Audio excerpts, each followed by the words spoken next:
దేవరాగం జ్ఞానయోగం వ్యాసపీఠం బహువేదశాస్త్రం బోధామృతహిత శ్రీమన్నారాయణం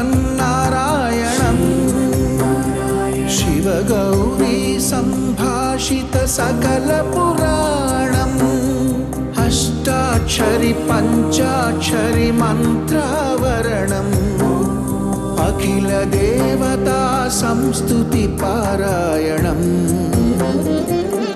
జయమంగళకరమీ ప్రవచన శ్రవణం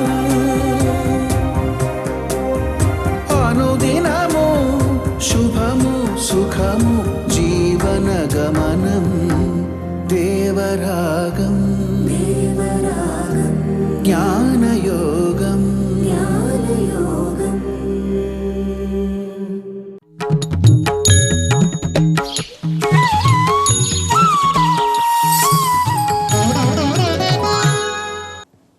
ఆపదామపహర్తారం దాతారం సర్వసంపదాం లోకాభిరామం శ్రీరామం భూయో భూయో నమామ్యహం.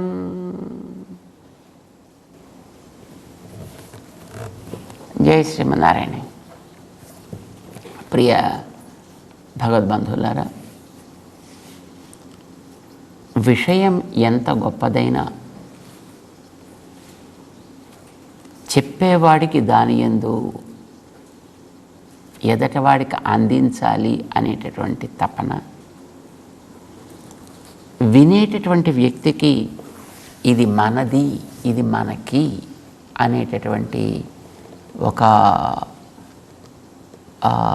ఆర్తి, ఒక జిజ్ఞాస అనేది లేకపోతే చెప్పేవాడు వ్యర్థం, వినేవాడు వ్యర్థం. అయితే ఇది అందరికీ ఆ రకమైనటువంటి జిజ్ఞాస ఉంటుంది అని మనం చెప్పలేము. అసలు చాలామందికి ఉండదు కూడా. అలాంటప్పుడు ఏం చేయాలి? జిజ్ఞాసని పుట్టించి చెప్పాలనిపిస్తుంది యోగ్యుడైనటువంటి ఒక గురువుకి. అందుకోసం ఇదివరకు రోజుల్లో గురువులు శిష్యుడికి ఆ రకమైనటువంటి రుచిని పుట్టించి వాళ్ళకి ప్రశ్నించడం చేత కాకపోతే ప్రశ్నించే సందర్భాలను తయారు చేసి వాళ్ళ చేత అది కావలసిన దానంతటిని కూడా వినేటట్టు చేసేవారు. విన్న తర్వాత అది మంచిదైతే విషయం సహజంగానే అర్థమవుతుంది. అర్థం కనుక సవ్యంగా అయితే అది వాడికి ఆచరణలోకి కూడా వస్తుంది. మహానుభావుడైనటువంటి వ్యక్తి ఆ వైశంపాయనుడు,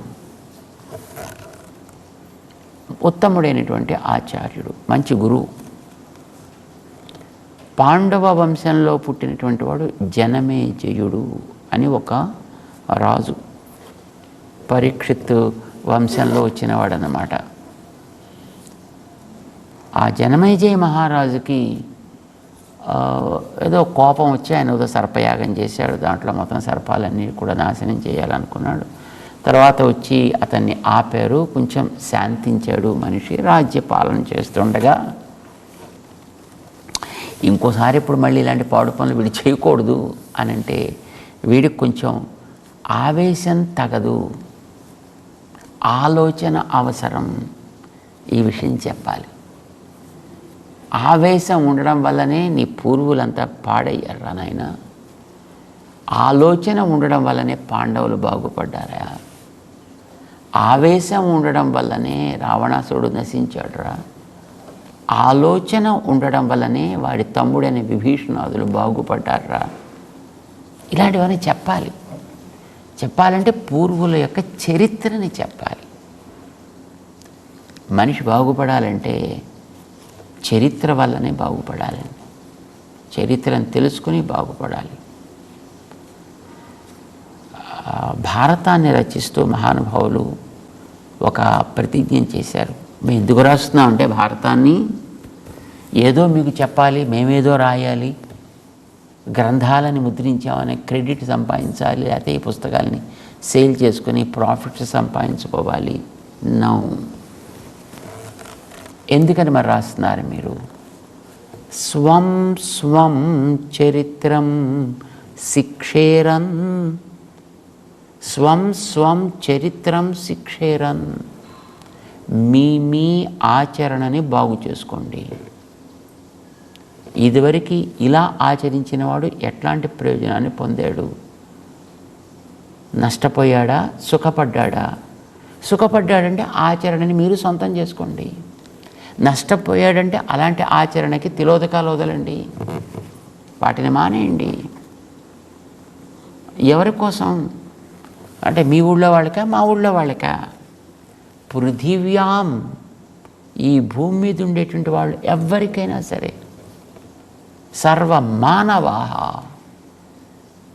వాళ్ళు ఈ జాతి వాళ్ళ, ఆ జాతి వాళ్ళ, ఈ కులం వాళ్ళ, ఆ కులం వాళ్ళ, ఈ మతం వాళ్ళ, ఆ మతం వాళ్ళ, ప్రశ్న లేదు. ఈ భాష వాళ్ళ, ఆ భాష వాళ్ళ, ఎవరైనా కావచ్చు. నువ్వు మనిషివైతే చాలు.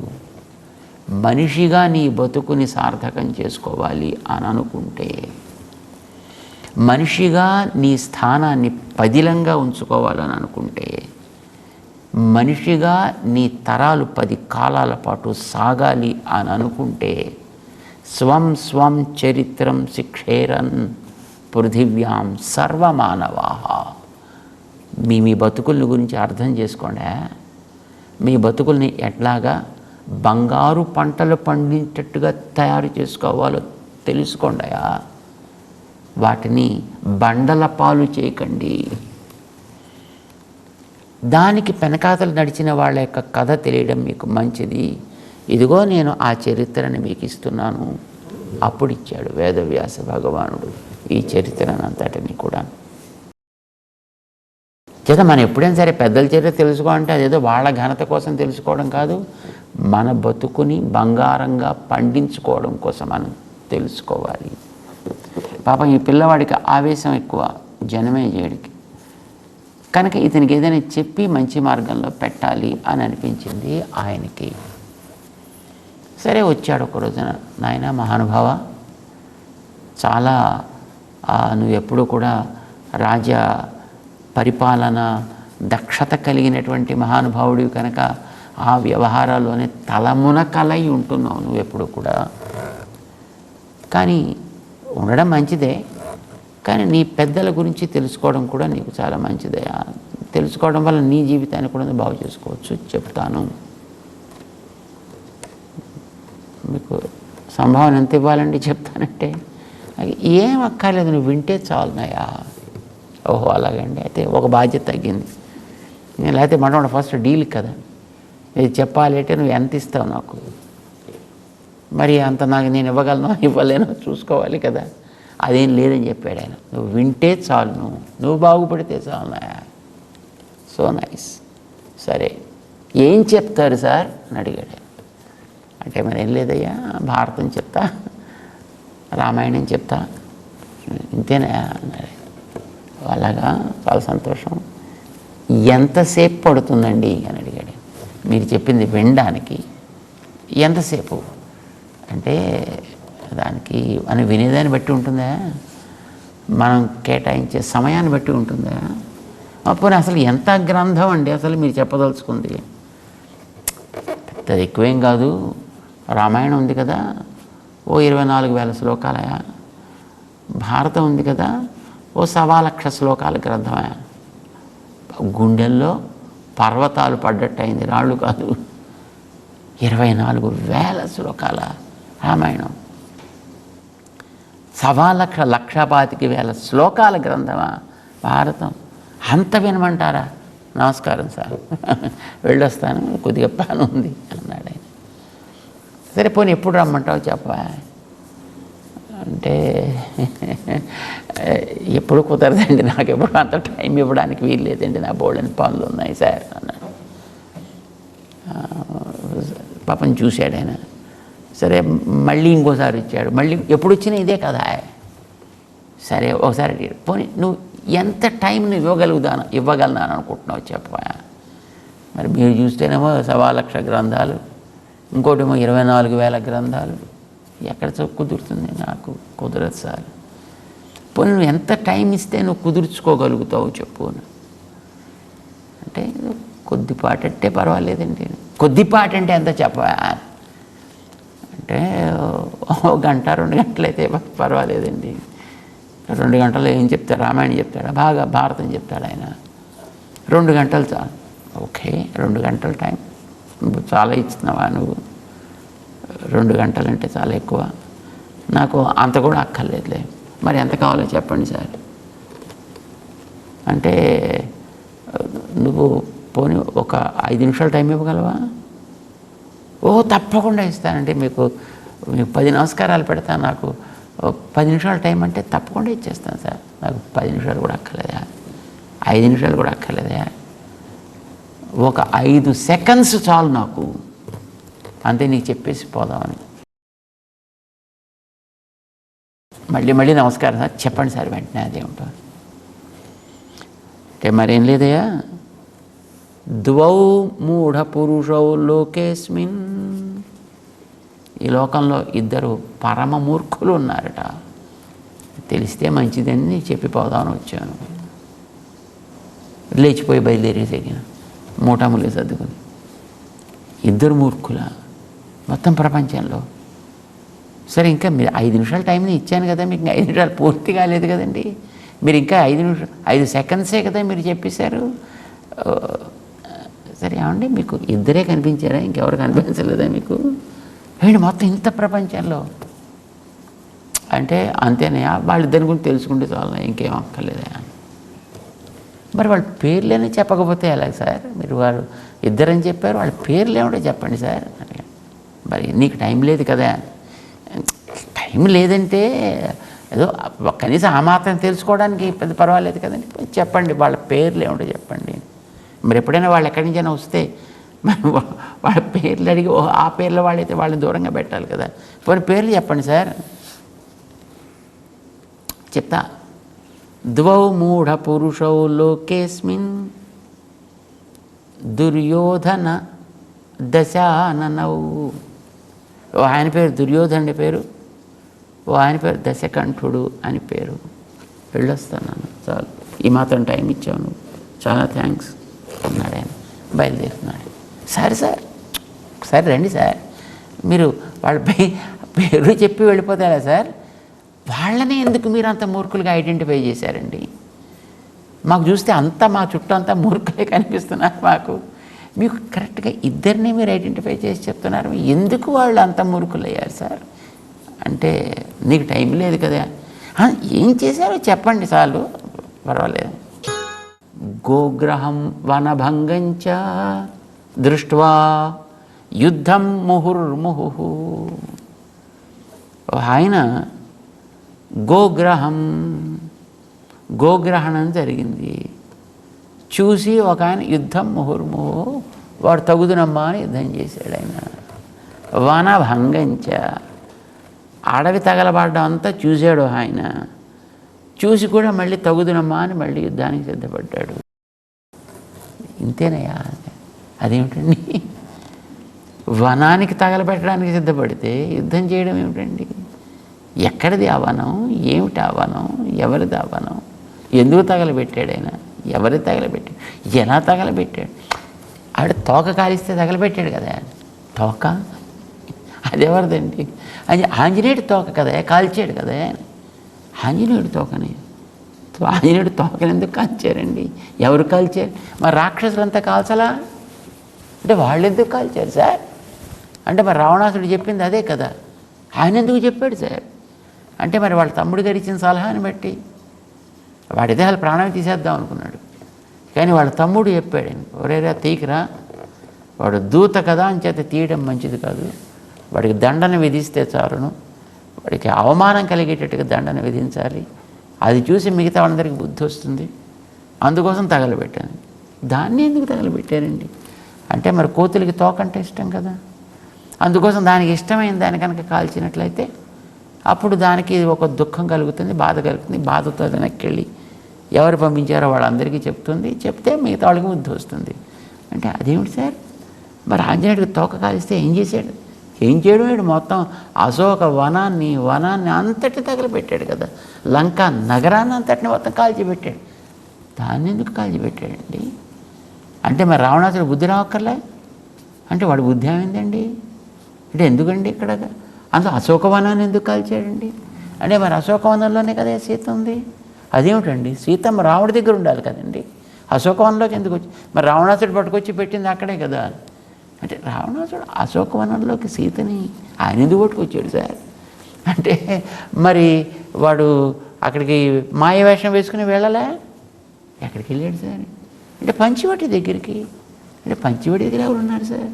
మరి రాముడు లక్ష్మణుడు సీతమ్మ అక్కడే కదా ఉన్నది, అక్కడెందుకు ఉన్నారు సార్? మరి కుటీరం వేసుకుంది అక్కడే కదా, అక్కడెందుకు కుటీరం వేసుకున్నారు సార్?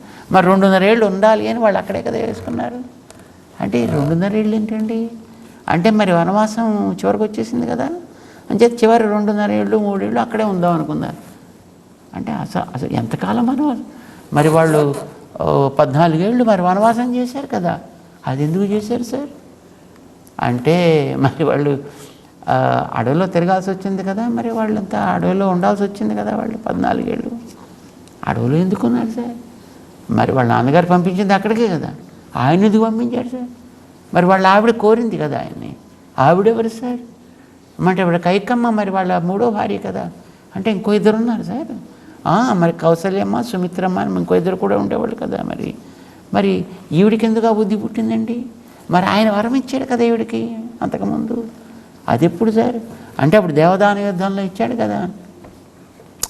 ఇలాగా వాడి చేత ఒక ప్రశ్నకి వెనకాతలు ఇంకో ప్రశ్న వేసేట్టుగా, దాని వెనకాతల మరొక ప్రశ్న వేసేట్టుగా, దాని వెనకాతల మరొక ప్రశ్న వేసేట్టుగా, ప్రశ్న వేయడానికి వీలయ్యేటట్టుగా విషయాన్ని చెబుతూ మొత్తానికి రామాయణం అంతా చెప్పేశాడు.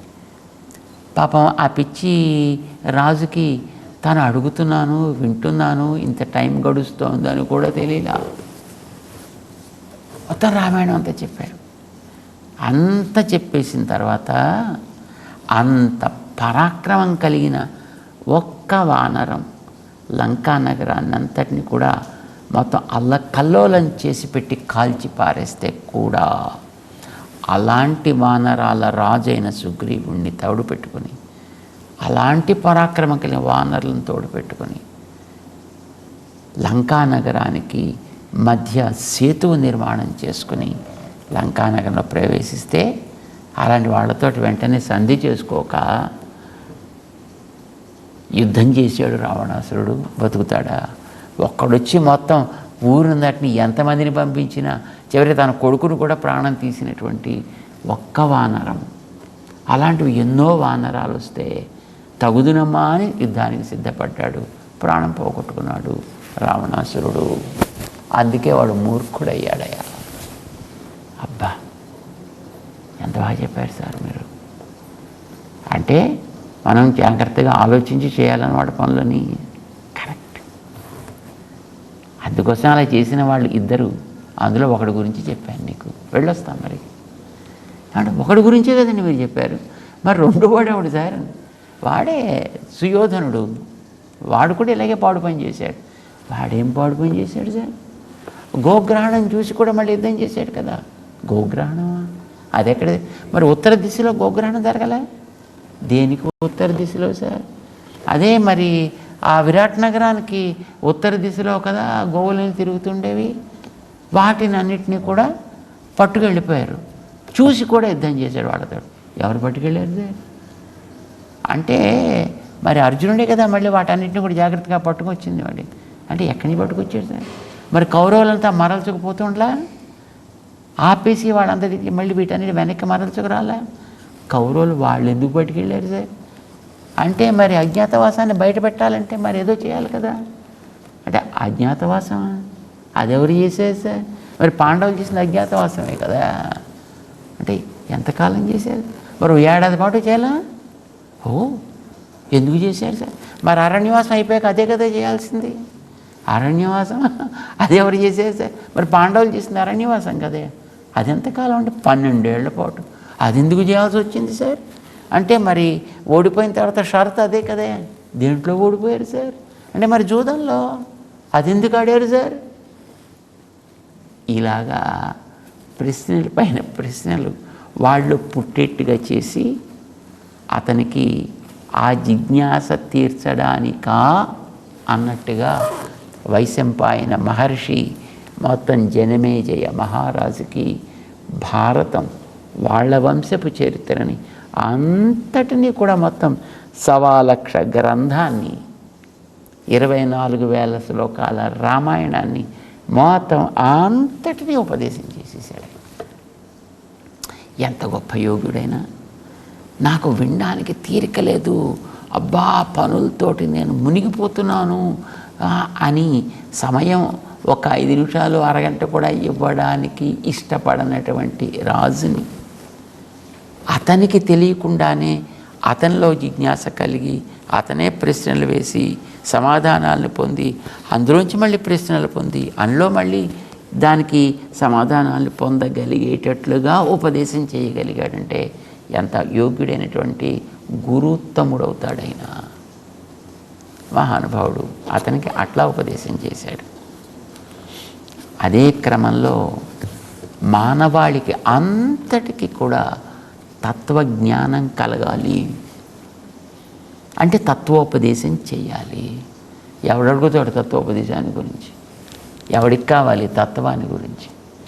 అందరికీ కావలసింది పాంతు పైసలు కావాలి తప్ప పరమాత్మ ఎందుకండి?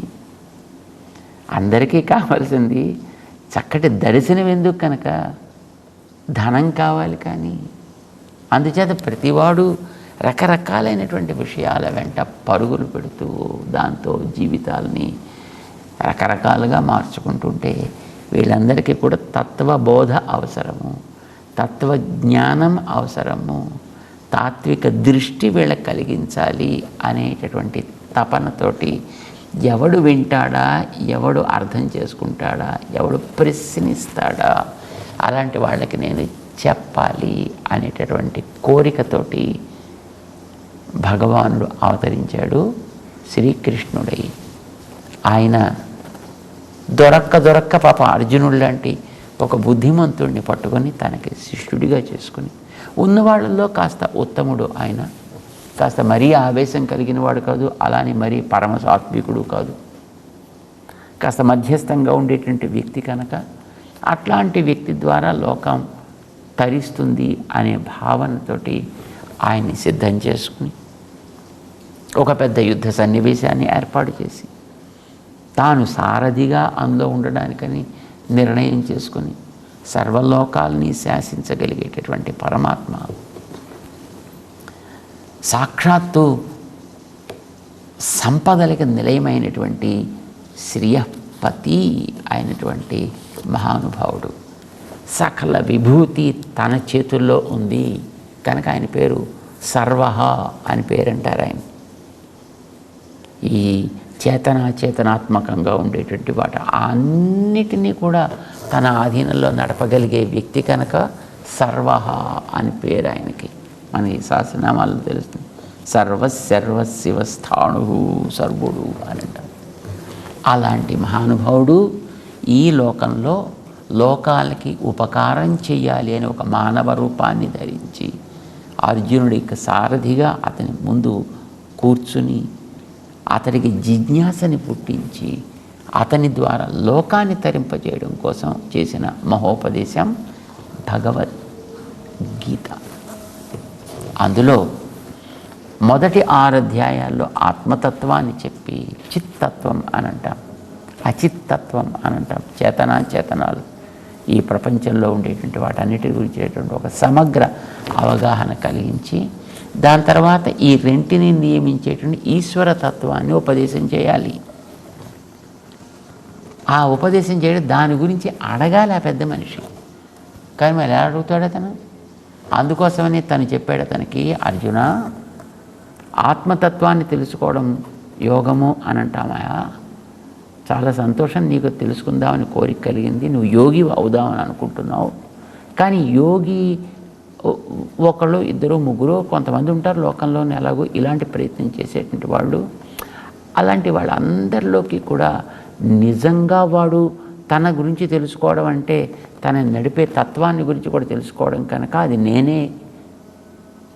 నన్ను గురించి ఎవడైతే తెలుసుకుని నన్ను ఎవడైతే ప్రేమించి తద్వారా తన జన్మని సఫలం చేసుకోవాలి అని అనుకుంటాడో మగ్గతేన అంతరాత్మన శ్రద్ధావాన్, దాని మీద వాడికి రుచి కలగాలి, త్వర కలగాలి, నేను తెలుసుకుని తీరాలనేటువంటి తపన కలగాలి. అలాగే ఎవడైతే తెలిసి మాం భజతే, ఎవడు నన్ను సేవిస్తాడో వాడే యుక్త తముడు, వాళ్ళు యోగులలో మంచివాడు. మిగతా వాళ్ళు యుక్తులు యుక్తతరులు అవుతారు. నీ ఇష్టం తర్వాత ఏం చేస్తావో. ఇప్పటిదాకా ఆత్మ గొప్పదన్నావు, అది పొందమన్నావు, అది తప్ప మరొకటి లేదన్నావు. నేను నిజంగా అది పొందిస్తే చాలదని పరిగెడదామని అనుకుంటుంటే దానికి వెనకాతలు ఎవడో ఉన్నాడు, అది నువ్వు నిన్ను తెలుసుకోవాలంటున్నావు. నిన్ను తెలుసుకోవడం అంటే ఏమిటి అర్థం? ఎట్లా తెలుసుకోవాలి? నిన్ను నడిపేవాణ్ణిగా నేనున్నానని, ఎలా నేను నడిపిస్తున్నానో నాకుండేటి సమగ్రత ఏమిటో దాన్ని ఇవి రెండూ తెలుసుకోవాలి. మొదటిది జ్ఞానము, రెండవది విజ్ఞానము. ఈ రెంటిని తెలుసుకుని కనుక నువ్వు ఉన్నట్టయితే తప్పకుండా నువ్వు చేసేటటువంటిది యోగ్యమైనటువంటిది అవుతుంది. అంటే మరి అదేమిటో తెలుసుకోవాలి కదా నేను అని అడుగుతాడేమో అని ఎదురు చూశాడు ఈయన. కానీ ఆయనకేం పెద్ద అడగాలి అని అనిపించినట్లేదు. అతనికి దాని మీద రుచి కలిగించడం కోసమని, దాన్ని ఉపదేశం చేయడం కోసం చేసినటువంటి ప్రారంభమే 7వ అధ్యాయం జ్ఞాన విజ్ఞాన యోగము అనేటటువంటిది. అందులోకి మనం ప్రవేశిద్దాం. జై శ్రీమన్నారాయణ.